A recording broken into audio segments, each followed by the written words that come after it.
Padre bueno, en el nombre poderoso de Jesús, en esta hora te damos muchísimas gracias porque tú nos has escogido, nos has llamado, nos has salvado. Tú a través de tu Hijo Jesucristo nos has limpiado de todos nuestros pecados, de todas nuestras fallas, Señor.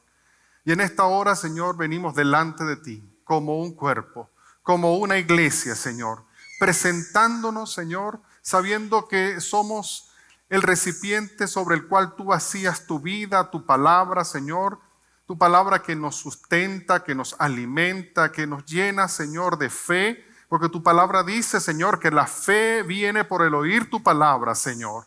Y en esta hora te pedimos, Padre bueno, que esta palabra que vamos a compartir en este día, Señor, sea una palabra, Señor, que pueda llegar hasta lo más profundo de nuestro ser, Señor, para partir, Señor, nuestras emociones, Señor, nuestros sentimientos y ser edificados y confortados, Señor, en tu realidad y en tu verdad, Señor. Sabemos, Dios, que es la obra perfecta de tu Espíritu Santo en nosotros la que nos habla, la que nos llena y la que nos guía en todas las cosas, Señor. Te damos muchísimas gracias, Señor, en el nombre poderoso de Jesús. Amén y amén. Aleluya. Gloria a Dios.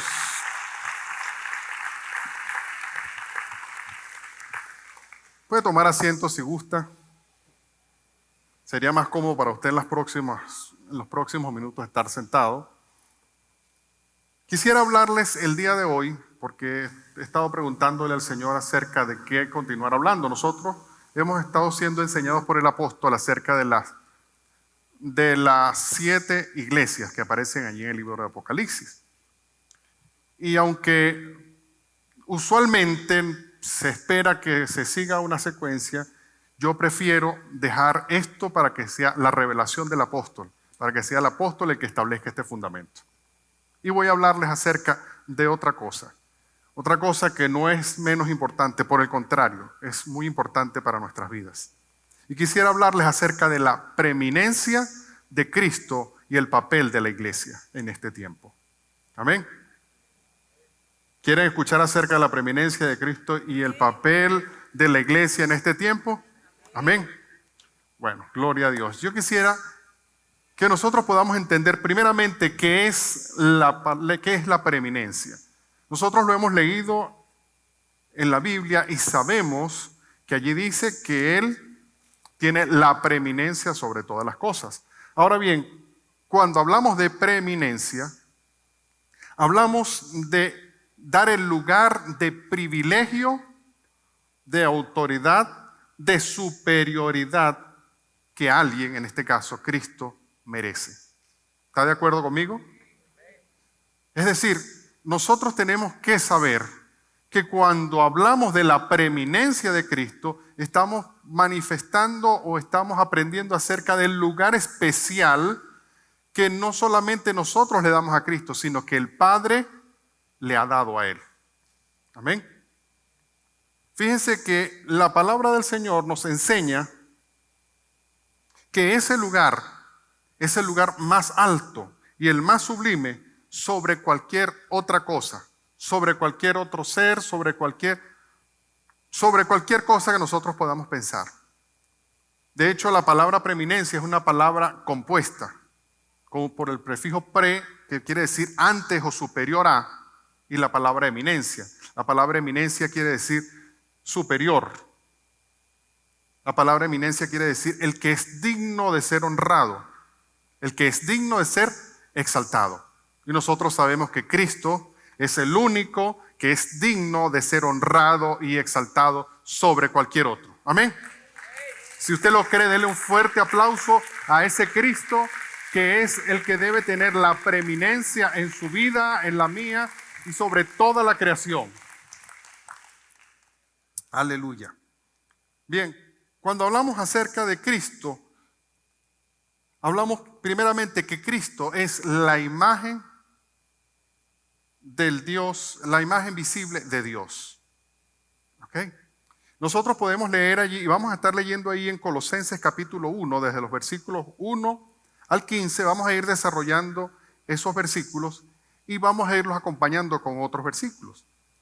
El día de hoy vamos a estar usando bastantico la Biblia, ¿no? Vamos a estar leyendo bastante en la Biblia. Y dice, en Colosenses capítulo 1, versículo 15, Él, hablando acerca de Cristo, es la imagen del Dios invisible, el primogénito de toda creación. Amén. Dice que Cristo es la imagen del Dios invisible. En la antigüedad, ninguno había visto a Dios. ¿Ok? Ninguno. Se había manifestado de algunas formas. Por ejemplo, a Moisés se le manifestó ¿de qué forma? Allá en el monte Horeb, como una zarza que ardía y no se consumía, era un fuego, pero no se presentaba de frente. Nadie había visto a Dios. Y por eso es que todos, cuando llegó Pablo a un sitio donde había muchas imágenes, donde habían ídolos de todos los dioses que ellos tenían, él comenzó a predicar al Dios invisible. ¿Por qué? Porque era aquel Dios del cual no se había hecho ninguna imagen. Pero Cristo vino para que ese Dios invisible pueda ser visible para nosotros. Amén. Para que ese Dios que era invisible o que es invisible pueda hacerse visible para usted y para mí. Y dice la palabra del Señor que este es el primogénito sobre toda la creación. Ahora bien, cuando el apóstol Pablo habla de que es el primogénito sobre toda la creación, no se refiere a que fue creado primero, sino que Él está por encima de toda la creación y de toda criatura. ¿Por qué? Porque Él en su esencia no tiene principio ni fin, porque Él es el alfa y es la omega. Amén. Gloria a Dios. Y Él está por sobre todas las cosas. Ahora bien, ¿cómo sabemos que Cristo es la imagen visible de Dios? En el Evangelio según San Juan, en el capítulo 14, versículos 8 y 9, si me acompaña por allí, ok. Evangelio según San Juan, capítulo 14, versículos 8 y 9, se presenta una situación. Uno de los discípulos del Señor, llamado Felipe, se le acerca y le dice, Señor, ahorita lo podemos leer textualmente, le dice, muéstranos al Padre y con eso nos basta. O sea, muéstranos al Padre que te envió y nosotros te vamos a seguir para donde tú vayas. Fue lo que él le quiso decir, ¿sí o no? ¿Y qué le respondió el Señor? Le dijo, voy a leer la cita, dice, Felipe le dijo, Señor, muéstranos al Padre.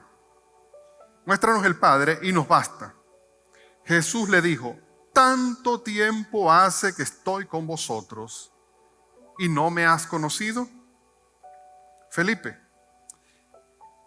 el que me ha visto a mí, ha visto al Padre. ¿Cómo pues dices tú, muéstranos al Padre? Quiere decir que Él mismo se presentó como la imagen del Padre.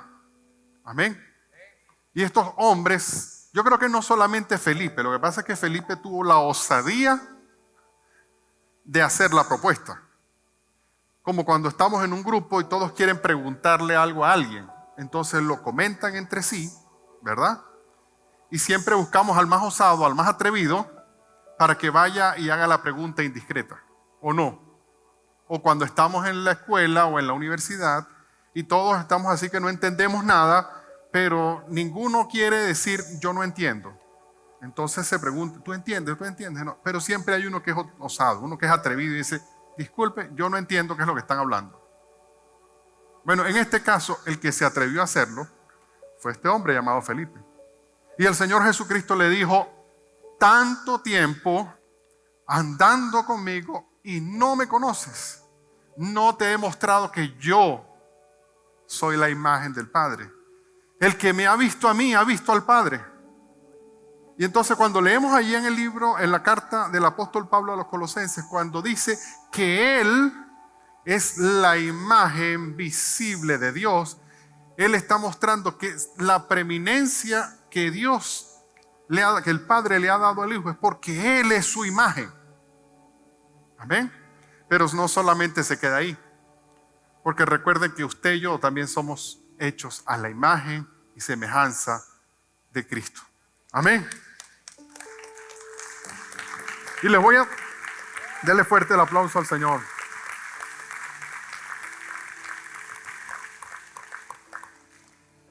Y le estoy adelantando eso un poquito porque al final quiero hablarles acerca del papel de la iglesia en este tiempo.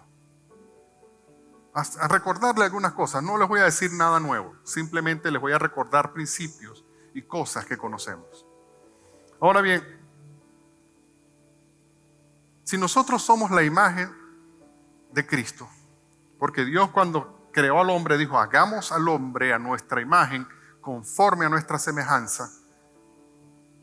Quiere decir que Dios todavía está trabajando en usted y en mí. ¿Sí o no? Y el que se sienta que ya llegó hasta el final, pues venga y me enseñe cómo. Así de sencillo. Pero saben que nosotros tenemos que saber que si Cristo es la imagen de Dios y nosotros somos la imagen de Cristo, nosotros tenemos que manifestar a Cristo que mora en nosotros. Amén. Bien. Número 2, o segundo punto del que quiero hablarles. Dentro del papel de Cristo y dentro de la preeminencia que el Padre le ha dado a Cristo, le dio a Cristo el poder de ser un agente en la creación. Un agente en la creación. ¿Okay? Colosenses capítulo 1, versículo 16, dice de la siguiente manera: porque en Él fueron creadas todas las cosas. ¿Cuáles cosas? Todas. Ahora bien, no solamente dice todas las cosas y cierra allí, no, sino que dice las que hay en los cielos y las que hay en la tierra, visibles e invisibles, sean tronos, sean dominios, sean principados, sean potestades. Todo fue creado por medio de Él y para Él. Amén. Por eso es que Él tiene la preeminencia y debe tener la preeminencia para nosotros. La tiene para el Padre. Ahí no nos cabe la menor duda. Pero debe tener la preeminencia para usted y para mí. Por encima de cualquier otra cosa. A veces nosotros nos confundimos, ¿verdad? Y creemos que porque tenemos algún tipo, digámoslo así, de autoridad, podemos tener la preeminencia sobre los demás. Podemos estar por encima de los demás. Pero hay algo que el Señor nos enseña hoy. Que todo debe estar bajo el gobierno de nuestro Señor Jesucristo. Amén. ¿Está de acuerdo conmigo? Denle un fuerte aplauso al Señor por eso. Todo fue creado por Él. Y allí especifica en los cielos, en la tierra, tronos, principados, potestades, todo fue creado por Él y para Él. Amén. Quiere decir que lo que usted y yo hagamos en este cuerpo maravilloso, en esta tierra, no va por encima, ni va a estar nunca por encima de lo que Cristo puede hacer por nosotros. Amén. O sea, Él es el primero. Él es el primero sobre todas las cosas. Y a veces los seres humanos, cosas que tal vez no pasan en las iglesias, ¿no?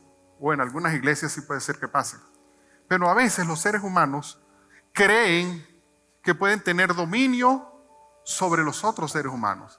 Y nosotros vemos en este tiempo, como lo llamaba el apóstol la semana pasada, en este tiempo de la posverdad, donde todo el mundo cree que tiene la verdad absoluta y todo el mundo se vuelve un defensor absoluto de su verdad. Y existen múltiples verdades en el mundo. Nosotros tenemos que tener la claridad de que la única verdad está en Cristo. Amén. La única verdad está en Cristo y en su palabra. Esa palabra que se convierte para nosotros en nuestro manual de vida. Esa palabra que se convierte para usted y para mí en el manual que nuestro Hacedor nos dejó para que nosotros podamos tener vidas plenas para Él y por Él. Amén. Gloria a Dios. Entonces fíjense, dice, porque en Él fueron creadas todas las cosas, las que están en los cielos y las que hay en la tierra, visibles e invisibles. Y en el Evangelio según San Juan, en el capítulo 1, versículo 1 al 3, también habla acerca de que Cristo es un agente en la creación o de la creación. ¿Ok? Porque fíjense, el versículo que leímos al comienzo dice que Él es el primogénito sobre la creación. Y yo les decía, el apóstol Pablo no hace referencia a esto diciendo que fue Cristo el que primero fue creado, no, sino que Él estuvo antes de toda creación. ¿Ok? Y yo creo que hay algunos grupos religiosos, no quiero nombrar ninguno de ellos, pero si tal vez alguno nos está oyendo por las redes, pudiera entender que cuando la Biblia habla acerca de esto, no quiere decir que Jesús, que Cristo fue creado por Dios, sino que Él fue primero que toda la creación, porque Él siempre y por siempre existe y existirá. Amén. Porque en Él no hay tiempo ni variación y no cambia por los siglos de los siglos. Amén.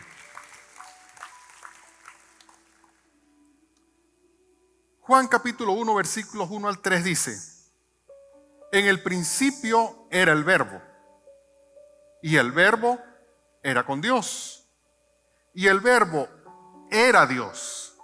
Fíjense qué interesante. En el principio era el Verbo. El principio de todas las cosas es el Verbo, Cristo. Y el Verbo estaba o era con Dios, pero también dice que el Verbo era Dios. Es decir, es Dios. Amén.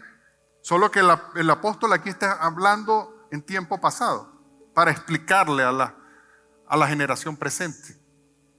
Pero Él es Dios. Amén. Dice, este era en el principio con Dios. Todas las cosas por Él fueron hechas. Y fíjense qué interesante lo que termina allí el versículo. Dice, y sin Él nada de lo que ha sido hecho fue hecho. Si Él no hubiese estado en el principio, si Él no hubiese sido el principio, nada hubiese sido hecho. ¿Ok? Él es el principio de toda la creación. ¿Ok? Entonces nosotros, como hijos de Dios, tenemos que darle la preeminencia que Él tiene. Amén. A veces le damos lugares de honra y de importancia a nuestros seres queridos.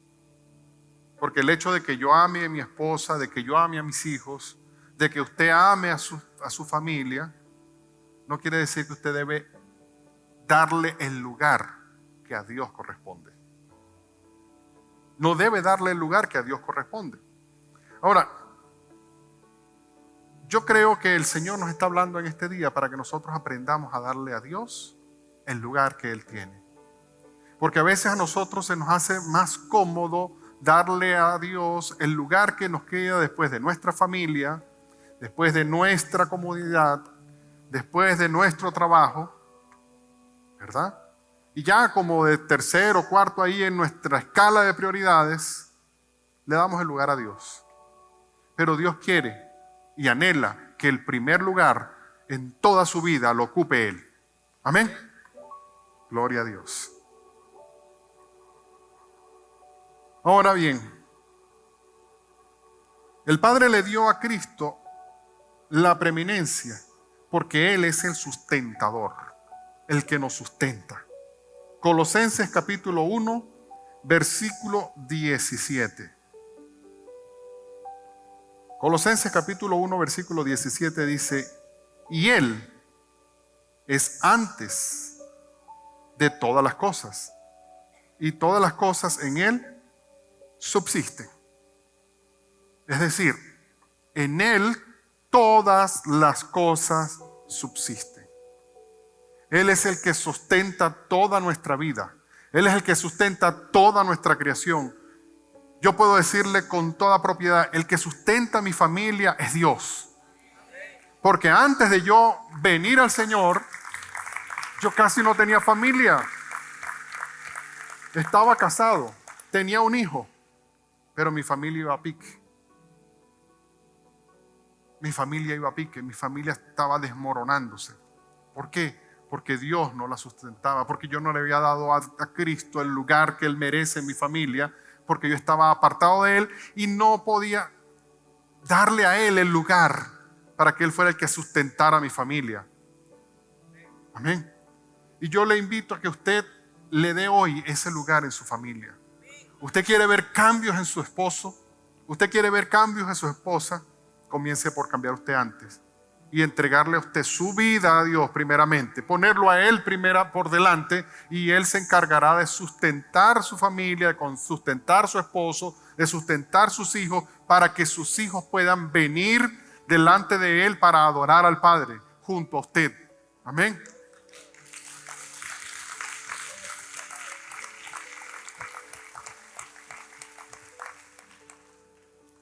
Hay mucha gente que lamentablemente ha tenido que disgregar su familia por diferentes razones. Algunos por un tiempo corto, porque ha sido una decisión que como familia han tomado, pero a veces ese tiempo corto que habían decidido se ha convertido en un tiempo indeterminado y largo. Pero yo creo que es el tiempo en que nosotros podamos confiar no en lo que mi familiar o en lo que mi esposo o mi esposa están haciendo en otro lugar para ver cómo nos juntamos, para ver cómo volvemos a estar como familia juntos. No, hay que confiar en lo que Cristo puede hacer por ustedes para que vuelvan a estar juntos. Amén. Lo que Dios puede hacer por usted para que usted pueda estar nuevamente y abrazar a su esposo, abrazar a su esposa, abrazar a sus hijos. Porque lo que pueda estar pasando a su alrededor, que le llevó o le forzó para esta separación, todo eso no es superior a Cristo. Amén, gloria a Dios. Todo eso no es nunca superior a lo que Dios puede hacer en su vida para que vuelvan a hacer las cosas en el patrón de Dios. Amén. Hay una cita que no sé por qué no la coloqué aquí, pero la tengo por aquí anotada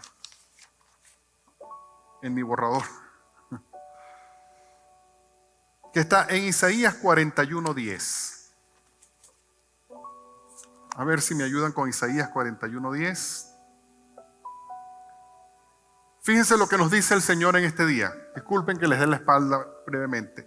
No temas, porque yo estoy contigo, dice el Señor para ustedes y para mí. No desmayes, porque yo soy tu Dios, que te esfuerzo. Siempre te ayudaré, siempre te sustentaré con la diestra de mi justicia. Amén. No temas, te dice el Señor hoy. No temas, porque yo estoy contigo para sustentarte, para ayudarte, para sostenerte con la diestra de mi justicia. No importa el proceso que estés viviendo, no importa el proceso que estés pasando, no importa la situación en tu familia, en tu trabajo, en tu empresa. Él está contigo para sustentarte y sostenerte, porque en Él se sustentan todas las cosas. Amén. Gloria a Dios. Aleluya. Seguimos acá entonces. Dice, Cristo, la plenitud de todas las cosas. Fíjense, Él es el primogénito sobre todo, sobre toda creación.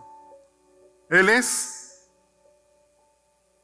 quien estuvo en la creación. Todas las cosas por Él fueron creadas. Él es el que nos sustenta. Pero además, en Él, todas las cosas son plenas, porque a Dios le plació darle a Él la plenitud sobre todas las cosas. Amén. Colosenses capítulo 1 versículo 19 dice: por cuanto agradó al Padre que en Él habitase toda plenitud. Amén. Ahora, ¿qué es plenitud? Es todo lo que completa. ¿Ok? Cuando usted tiene, pero aquí está. Cuando usted tiene una copa, y esta copa está medio llena, ¿verdad? Pero eso puede ser relativo porque puede estar también medio vacía. Pero cuando la copa está hasta el borde, ¿qué ocurre? Usted no tiene duda de que está llena, porque está plena. En Cristo hay plenitud. Ahí no hay duda de que usted pueda tener las cosas medio bien o están medio mal. No. O estamos bien pero vamos mal, o estamos mal pero vamos bien. No. En Cristo usted tiene la seguridad y la certeza de que todo va a ir bien. Amén. De que todo va a ir bien. Dice que todas las cosas, dice, al Padre le agradó que en Él habitase toda la plenitud. Y además de eso, dice en Colosenses capítulo 2, versículo 9, porque en Él habita corporalmente toda la plenitud de la deidad. Amén. Es decir, que toda la naturaleza de Dios habita corporalmente en Cristo. Amén. Y por eso es que nosotros como cuerpo de Cristo, en nosotros como cuerpo de Cristo, habita también la naturaleza de Dios. Y por eso es que en la iglesia hay ministerios, por eso es que en la iglesia hay dones, porque cada uno de nosotros se nos fue dada una porción. Y ninguno de nosotros tiene la totalidad. Porque si tuviéramos la totalidad, no podría ser, porque es solamente a Cristo al que le corresponde tener la plenitud de todas las cosas. Todos los dones, todos los ministerios, toda la deidad, todo el poder y toda la autoridad son para Él y por Él. Amén. Y por eso es que nosotros nos necesitamos como cuerpo, como iglesia. Y por eso es que el salmista decía, mirad cuán bueno y cuán delicioso es habitar los hermanos juntos y en armonía. Y dice más adelante, porque es como el buen óleo, o sea, como el buen aceite que se pone sobre la cabeza y desciende por el rostro, por las barbas, por la vestidura. ¿Hasta dónde? Hasta llegar al borde. Porque así es el fluir de la vida de Cristo en nosotros y en su iglesia. Amén. Y por eso es que es tan importante que usted y yo podamos romper obstáculos para estar juntos al menos un día de la semana como hoy. Para que podamos compartir, ¿verdad?, de la maravillosa y majestad de Dios y poder reunirnos para cantarle, para adorarle, para alabarle, para ser edificados juntos. Usted me puede decir, pero yo me conecto, con el permiso de los que nos están viendo por YouTube y por las redes, me puede decir, pero yo me conecto, yo estoy ahí conectado, sí, pero el afecto, el que nosotros podamos ver a mi hermano a la cara, saludarlo, eventualmente abrazarlo. Sé que los abrazos no están muy permitidos en este tiempo, porque bueno, lamentablemente vivimos en una etapa de la pandemia donde parece que estamos como saliendo de ella, pero vuelve a repuntar. Pero eso no importa. Nosotros sabemos que con el hecho de ver a mi hermano los ojos y regalarle una sonrisa, eso llena nuestro corazón. Amén. Eso nos llena porque tenemos la oportunidad de que juntos podemos estar en armonía. Porque cuando algo está en armonía, es como cuando múltiples instrumentos suenan, pero cuando cada uno toca su melodía, ¿qué hacen? Ruido. Pero cuando todos se ponen de acuerdo para tocar la misma armonía, hacen algo tan hermoso como es la música. Así es. Y eso es lo que ocurre en la iglesia, en el cuerpo de Cristo. Que juntos, en armonía, podemos tocar esa música celestial que agrada al Padre. Amén. Podemos ministrar a las generaciones que puedan acercarse a nosotros. Porque nosotros somos la iglesia de Cristo en esta tierra. Amén. Entonces en Cristo habita la plenitud de todas las cosas, aún de la deidad. Amén. Ahora bien, dice también allí en Colosenses capítulo 1, 18, que Cristo es la cabeza de la iglesia. ¿Lo leemos allí? Dice, y si Él es la cabeza del cuerpo, que es la iglesia, Él que es el principio, fíjense, no dice que Él es desde el principio, no, Él es el principio, el fundamento. El primogénito entre los muertos, para que en todo tenga la preeminencia, o sea, para que en todas las cosas, las que están en los cielos, en la tierra y aún debajo de la tierra, Él tenga la preeminencia, el primer lugar o el primerísimo, si pudiéramos utilizar la palabra primerísimo.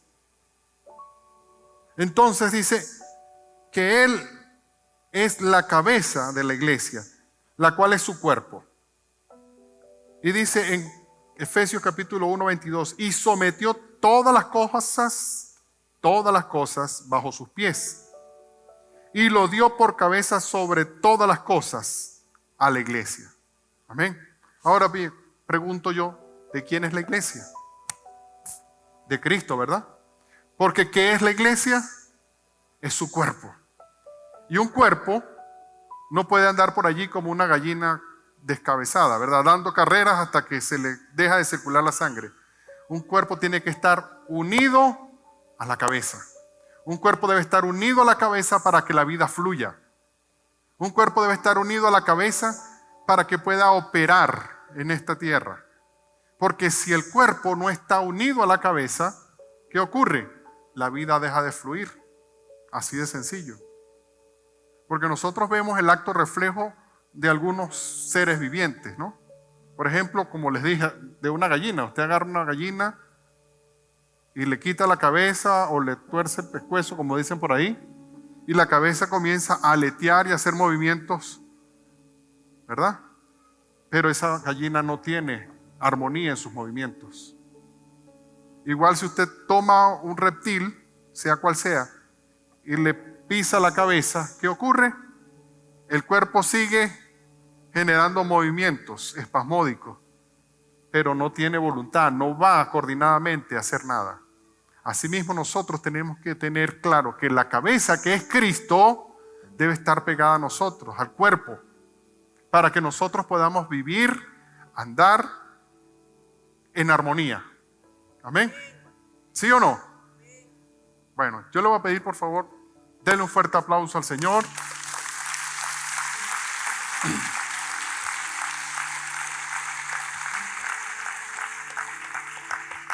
Ahora bien, fíjense que usted me va a decir, bueno, pastor, pero usted me dijo que iba a hablar acerca de la preeminencia de Cristo y del papel de la iglesia en este tiempo.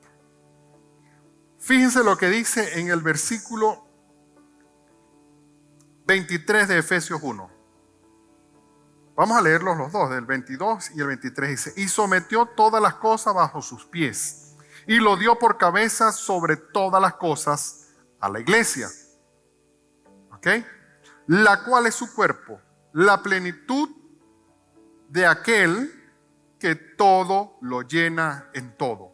Fíjense que nosotros leemos y a veces leemos y como que no hacemos las pausas donde están marcadas por las comas.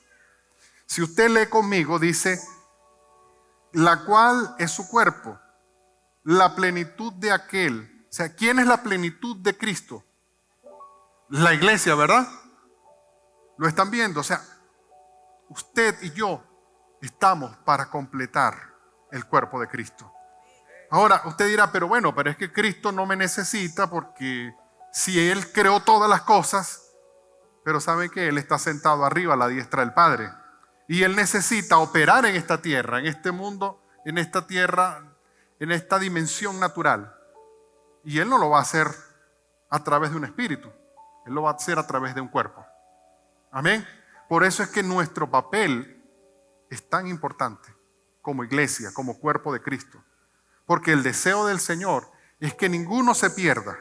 El deseo del Señor es que todos procedan al arrepentimiento. El deseo de Dios es que su reino sea extendido sobre la tierra. Pero Él va a necesitar de un cuerpo que somos usted y yo, ¿verdad? Unidos en armonía, conectados a esa cabeza, conectados a Cristo. Entonces, su papel y el mío como iglesia de Cristo es ser el órgano vivo en esta tierra que puede ejecutar la extensión del reino de Dios. Amén. Usted y yo tenemos que ser el órgano que ejecute la extensión del reino de Dios sobre esta tierra. ¿Y saben qué? No es simplemente porque sea un capricho de Dios, que pudiera cualquiera decir, pero si nos morimos nos vamos para el cielo y listo, se acabó, no hay problema. Pero es que el propósito de Dios original no fue crear una generación para que se muriera y se fuera al cielo. El propósito original de Dios, escúcheme lo que le voy a decir, fue crear una generación de hijos que habitaran en esta tierra, para establecer aquí en esta tierra un reino como en el cielo, para que se haga la voluntad de Dios en la tierra como se hace en el cielo. Amén. Para que su reino sea extendido. Ahora usted dirá, ¿cómo hacemos? Sencillo.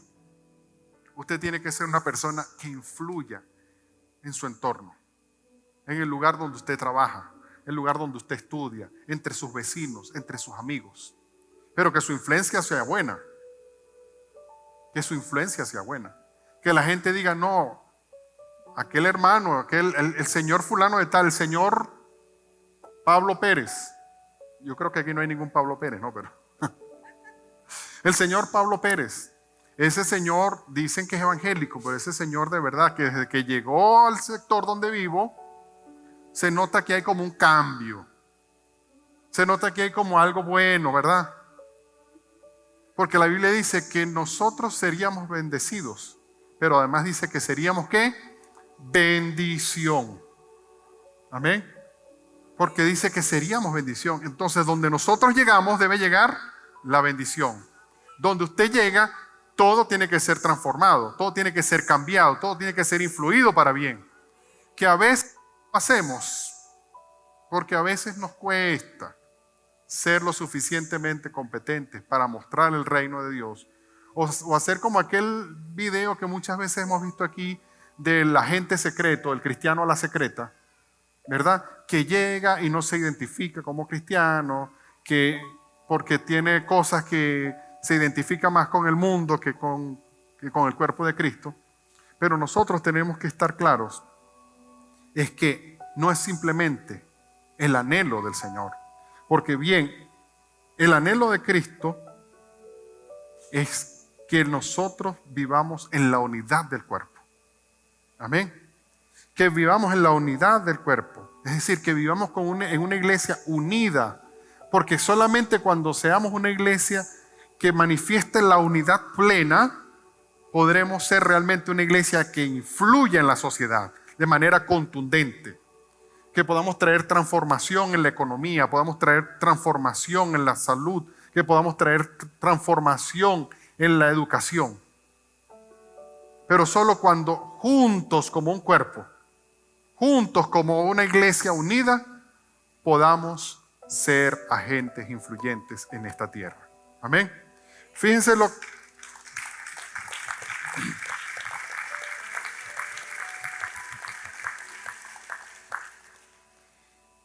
Cuando nosotros leemos en Juan capítulo 17, versículos 20 al 22, dice, este pasaje nosotros lo hemos leído muchas veces. Este pasaje habla acerca de la oración que el Señor Jesús hizo por nosotros. Y fíjense que el Señor cuando oró por nosotros nos dijo, yo voy a orar Señor, yo te pido para que a ellos les vaya bien, yo te pido para que ellos no se enfermen, yo te pido para que ellos, todo lo que hagan sea prosperado. No. ¿Cómo oró el Señor? Dice, mas no ruego solamente por estos, sino también por los que han de creer de creer en mí por la palabra de ellos, para que todos sean uno. Para que todos sean uno, como tú, oh Padre, en mí y yo en ti. Que también ellos sean uno en nosotros, para que el mundo crea que tú me enviaste. La gloria que me diste, yo les he dado, para que sean uno, así como nosotros somos uno. Amén. Es decir, el anhelo del Señor, antes de irse de esta tierra, cuando estaba para ser entregado, Él pudo haber orado por la iglesia, Señor, para que se multipliquen y sean una nación grande. Ya había ocurrido eso. Cuando el pueblo de Israel, el Señor lo eligió, se multiplicaron y fueron una nación grande. Pero ¿saben qué? No eran uno. Cada uno alaba para su... Eran uno, no, unos para un lado y otros para el otro. Pero nosotros, el Señor, como hijos de Dios, el anhelo de Cristo es que nosotros seamos uno. Dígale a su vecino, tú y yo somos uno en Cristo. Y necesitamos vivirlo, experimentarlo, que podamos ser uno en Cristo. Porque no se trata del volumen, el número de personas que puedan reunirse en un lugar, sino se trata de que todos los que estamos en el cuerpo de Cristo podamos ser uno. Amén. Así como el Padre y el Hijo son uno. Amén. Denle fuerte el aplauso al Señor, porque fueron a aplaudir y yo los... Así como el Padre y el Hijo son uno, así Él anhela que nosotros seamos uno. Porque solamente así podremos cumplir no solamente el anhelo de Cristo, sino el anhelo de la creación. Amén. Toda la creación anhela la manifestación de Cristo. Romanos capítulo 8, versículos 19 al 22. Vamos a ver, Romanos capítulo, allí lo tenemos. Dice, porque el anhelo ardiente de la creación es el aguardar la manifestación de los hijos de Dios. Porque la creación fue sujetada a vanidad, no por su propia voluntad, sino por causa del que la sujetó en esperanza. Porque también la creación misma será liberada de la esclavitud de corrupción a la libertad gloriosa de los hijos de Dios. Porque sabemos que toda la creación gime a una y a una está con dolores de parto hasta ahora. O sea, la creación anhela que los hijos de Dios se manifiesten. Pero ¿cuáles hijos de Dios? Individualmente cada uno, uno por aquí, otro por allá, cada uno haciendo su propia obra.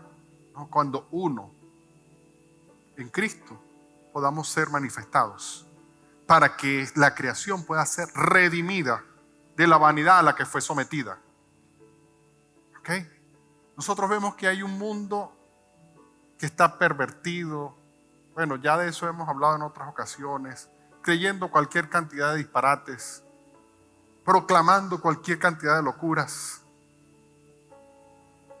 Pero nosotros a veces estamos más distraídos viendo cómo cada uno resuelve su asunto en vez de estar uno. Viendo cómo hacemos para que la creación pueda ser redimida de toda esta locura. Para que esta tierra pueda ser una tierra realmente donde fluya leche y miel. Para que esta tierra, en lugar de tener este desorden incluso atmosférico que ocurre, lugares donde debería haber calor, hoy hay frío, lugares donde debería haber sol, hay oscuridad. Nosotros vemos que el mundo y la creación completa está como trastornada, ¿verdad? Temperaturas altas donde no deberían estar. Pero todo eso es por causa de que los hijos de Dios aún no nos hemos manifestado. Porque no hemos manifestado al Cristo que mora en nosotros. Porque yo sé que en usted y en mí mora Cristo. Amén. Pero tenemos que manifestarlo en unidad, en la unidad del cuerpo. Para que entonces lo verdadero se manifieste. Y manifestando lo verdadero, todo lo que es imitación, todo lo que es falso, todas esas verdades mentirosas, así las puedo llamar yo, verdades mentirosas, porque cada uno defiende su verdad que son mentiras. Todas esas falsas verdades puedan ser resquebrajadas por el poder y la autoridad de Jesucristo, por la manifestación de los hijos de Dios. Amén. ¿Usted está de acuerdo conmigo? Diga un fuerte amén y dele un fuerte aplauso al Señor.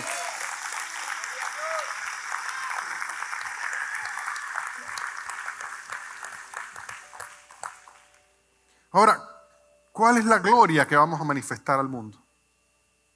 La Biblia dice en Colosenses 1:27, a quien Dios quiso dar a conocer las riquezas de la gloria de este misterio entre los gentiles, que es Cristo en vosotros, o en nosotros, diga, Cristo en nosotros, la esperanza de gloria. O sea, la gloriosa manifestación en esta tierra depende de usted y de mí. A veces nos ponemos, Señor, manifiéstate, Padre, manifiéstate, trae un cambio, trae una transformación. Y yo me imagino al Señor diciendo, estoy esperando porque tú manifiestes lo que está dentro de ti. Estoy esperando para que seas tú quien manifieste mi poder en medio de los pueblos, para que seas tú el que manifieste mi poder en la ciudad de Mérida, para que seas tú quien manifieste mi poder y mi cambio y los cambios en este país llamado Venezuela, porque depende de ti y de mí, no depende solamente de Dios. Para nosotros es muy cómodo, y perdóneme porque me estoy volviendo regañón y yo creo que hasta aquí voy a parar porque me voy a poner regañón. Y es que lo que ocurre es que a veces se nos hace muy cómodo simplemente quedarnos allí recostados, decirle, Señor, hazlo tú. Él tiene que hacerlo a través de un cuerpo. Amén. Porque lo que hace falta hacer no es insustancial, es sustancial, es tangible. Lo debe hacer usted, lo debo hacer yo. Amén. Gloria a Dios. Póngase sobre sus pies. Vamos a orar y antes de orar, quisiera que pudiéramos leer allí en el libro en la carta a los Hebreos, en el capítulo 1, los versículos 1 al 3. Hebreos capítulo 1, versículos 1 al 3.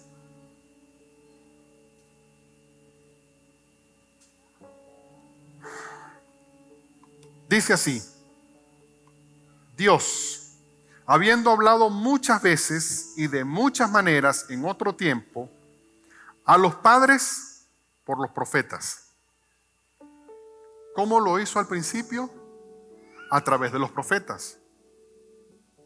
En estos postreros días nos ha hablado por el Hijo, a quien constituyó heredero de todo y por quien asimismo hizo el universo, el cual, siendo el resplandor de su gloria y la imagen misma de su sustancia, y quien sustenta todas las cosas con la palabra de su poder, habiendo efectuado la purificación de nuestros pecados por medio de sí mismo, se sentó a la diestra de la majestad en las alturas.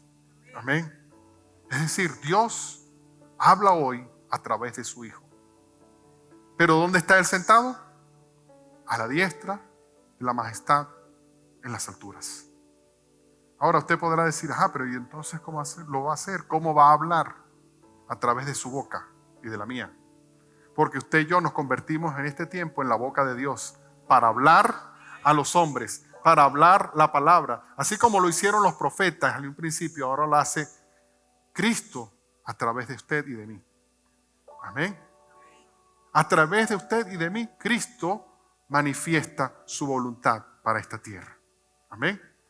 Entonces recuerde, Él tiene la preeminencia sobre todas las cosas. Él estuvo y sustenta toda la creación.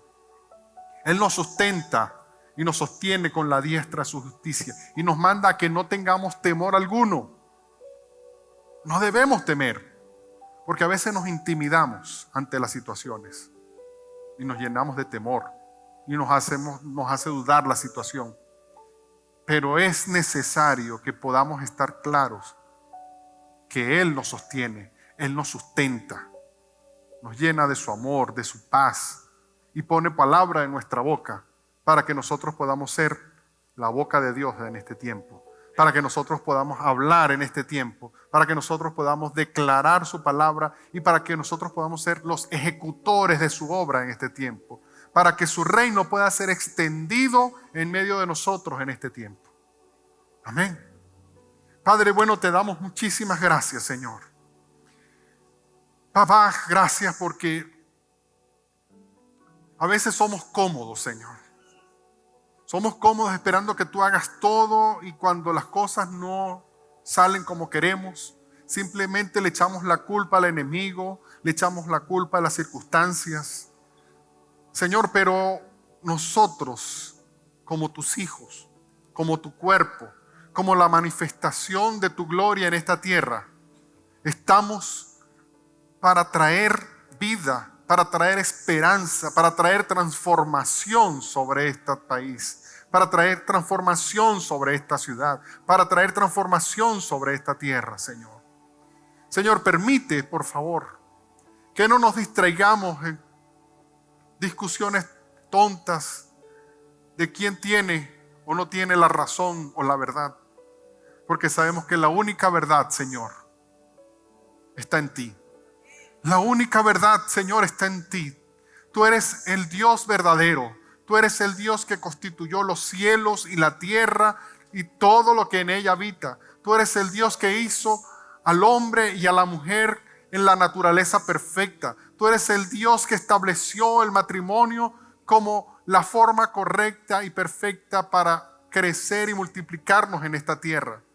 Señor, y en esta hora, Dios, declaramos, Señor, que aquí estamos, rendidos delante de ti, Señor, para ser instrumento en tus manos, para que como cuerpo, como una iglesia, Señor, seamos militantes, Señor. Padre, para que cuando nosotros vayamos, Señor, delante de tu presencia, podamos ser hallados, agradables, y que tú puedas decir, ven, entra en el gozo de tu Señor, porque has hecho las cosas bien, porque has sido fiel, porque has tenido a bien obrar conforme a mi voluntad y a mi palabra, porque te entregué un territorio y lo conquistaste para mí. Padre, en el nombre de Jesús, te pedimos por favor, Señor, que sobre toda cosa, Señor, nuestro corazón y nuestra vida, Señor, sea guardada para ti, para que Cristo Jesús tenga la preeminencia en nuestras vidas, para que Cristo tenga el lugar de importancia que debe tener en nuestros corazones, por encima de cualquier cosa, por encima de cualquier persona. Señor, sabemos que solamente en Él hay salvación y vida eterna. Aleluya, Señor, gracias. Padre, yo te doy gracias, Señor, por tus hijos. Te doy gracias por la vida de cada uno de ellos, Señor, que está en este lugar. Declaro, Señor, que a cada uno de ellos esta palabra, Señor, va a ir obrando en su corazón para traer la transformación de vida, Señor, para que sean afirmados en todas las cosas, Señor. Padre, y para que tu poder sea manifestado en medio de este tiempo, Señor. Te damos muchísimas gracias, Padre, en el nombre poderoso de Jesús. Amén y amén, Señor. Gracias, Señor.